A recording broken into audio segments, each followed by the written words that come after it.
Hello, everybody. I'm a practicing therapist and a doctoral student of psychology. Today, we're going to go over some traits and signs that we can know that an avoidant, dismissive, or fearful leaning dismissive feels deep attachment towards you. It means that you're very valuable to them. It means they love you. They're very attached to you. And if you left, that absence would be very powerful to the point they would probably feel a lot of pain and a lot of heartbreak because they are so extremely attached to you. It's deep attachment, right? It's not just small attachment here and there like friendships. It's very deep. It's very romantic. And the reason why I think this is very important because avoidant individuals show this in a very specific way. And I think a lot of people might miss the signs. And actually the very first one is extremely specific and it's very easy to miss. And it's basically they notice any noises that you make, feelings of discomfort, or something that others might not notice as much. And maybe they used to not notice, but now they're paying attention. So let's just say we have an example. This one comes up a lot where patients kind of mention things that this happens, like the dismissive avoidant says that this is a sign that they show that they care. Let's say the partner, let's say it's a female fearful avoidant and we have a male dismissive avoidant. And the female fearful avoidant, let's say the pair is going on a walk together. They're taking a walk and let's just say she is on her cycle, her menstrual cycle, and she had a little bit of a cramp. And so she made some sort of sound. She put her hand on her stomach and she stopped a little bit or slowed down on the walk, but then she continued the pace maybe a second or two after. So it's very quick. A lot of people might not even notice, but maybe he said, "Hey, are you okay? What's going on? Do you need to sit down? Do you need to use a bathroom?" So he's trying, even though he doesn't really understand what's going on, but he cares and he really doesn't like to see her hurt and in pain. And he also wants to show up and show like, I want to show her that I can be there for her and make her feel very loved because she makes me feel very loved and I'm attached to her. And subconsciously, anybody, but even avoidants, when they start feeling very deep attachment for someone, they start wanting to give them more. Like they want to give to you. And you start seeing that this is a form of giving, right? What can I do for you? How can I make you feel better? What's going on? And so you might start seeing that, okay? The very next one, I really like this one, and this was actually the one that inspired me to make this video because it happened very recently with one of my patients on my caseload. It was after a disagreement, and this happens a lot, and the second one is basically common if it's after a disagreement or a moment of stress. They basically admit that they could have been more patient or acted better during a disagreement. So it's a form of accountability, but it's very direct and it's very specific to them being patient because a lot of avoidant individuals, especially dismissive avoidants, they struggle with patience, especially with other people and feelings. Because when they were younger, their parents were probably very, very impatient about their emotions, their feelings, when they were a baby even. And so they pick that up because they feel like that's how you're supposed to act because that's just what they were taught. It was modeled in their family. And so they became very impatient about, let's say, emotions that you had during this disagreement or this moment of stress. And they recognize that and then they admit they could have been more patient.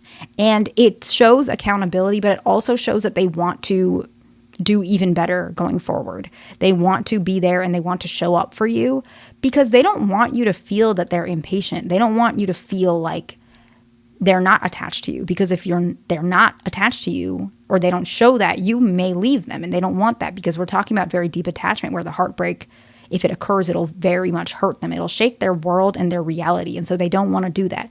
And so you're going to see a lot of these traits that we're talking about, these signs are circling around the fact that they want to show you subconsciously or consciously that you belong in their life so that you don't leave them. Because some avoidant individuals, because of how little experience they have with showing their emotions, sometimes their emotions might be a little bit of an earlier stage than yours is in the sense how they process it. So it might be akin or similar to, I'm not saying this in a bad way, but I'm being very genuine, maybe how a child might react to something some of the time just because they didn't have as much experience. So they're still processing and learning. So they might feel actually deeply inwardly. They might feel very uncomfortable with the fact that you might leave. And so they want to show up to make sure of it. Sometimes it's hard for them to communicate, hey, I really just want to let you know I really care about you. I don't want you to ever leave me. It's hard for them to say that. It's very vulnerable. So instead, they're always battling the anxiety that you might leave if they're feeling this very deep attachment. So you're starting to see that that's why they, when you're just uncomfortable, they really want to show up for you. If they acted a certain way that you might have been hurt by, they want to be more patient. And the next one is actually something that a lot of them are not aware of. And it's basically that their irritable mood is lifted more easily around you. Avoidant individuals tend to be very irritable simply because they suppress a lot of their feelings. They're processing so much things internally. They don't like to talk about their feelings. So it's very much bottled up and it comes out in a lot of irritability. But when you're around, your presence is so calming and so relaxing that their irritable mood is lifted.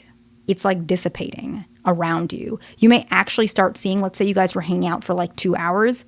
In the beginning, the first 5, 10, 30 minutes, sorry, not 50 minutes, you start seeing they're irritable, but it starts going away slowly. And towards the end of the 2 hours, 3 hours, or however long y'all were hanging out, they're very happy. They're more bubbly, they're more talkative, they're maybe making jokes, they're touching you more because they're actually just very, very happy that you just like lifted their mood. Like you have introduced a de-stressor and they don't even realize that, but that's because they're very deeply attached to you. They use that, not in a bad way, in a normal way, like how couples do, where they use your presence to calm them down, just like you would do that. Hopefully you use their presence to calm you down. They should be secure enough. They make you feel secure enough that you do that, right? You call them and you tell them, hey, this is bothering me, and they make you feel better. You being happy, you hugging them, you kissing them, you being next to them is enough to just lift them out of that empty, irritable mood, which again reinforces the fact that your absence would be very painful for them because they're already so attached to you. They have so many ways that you fit into their life. You make their mood better. You make them more motivated to be a better person. You make them happier. And so without you, it's going to be very hard for them to function. At least immediately, right? The next one is they naturally place their hand or their arm around you, and they feel very comfortable when that physical connection is maintained. So if you guys are talking or connecting, they are completely fine with having their hand just on your leg. They actually like it that way because they want to have that physical connection maintained with you, even if you guys are just talking, even if you guys are just watching TV, because again, this lifts their mood. It gives them that comfort. It gives them that safety and presence because of that attachment they have towards you, right? The next one is they offer suggestions to make your life easier, some sort of aid. Maybe they offer to cook for you. They offer to carry something for you. They offer to put gas in your car, just something that they feel is very tangible, but it's something that they feel they can do to make your life easier, right? Because we had mentioned that deep attachment also is that struggle between, I never want to lose this person. I want this person very happy. I want this person to stay. I want this person to know I care about them. Sometimes I don't know how to say it, so let me show it in every way I can. And a lot of these thoughts are not conscious, but sometimes it can be.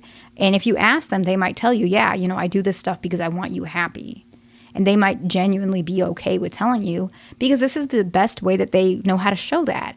And the very last one is that they open up about stressors and excitement in their life, because excitement is also an extreme emotion and they don't always like to show that. And so they open up. Maybe they're really excited about this potential raise that they have.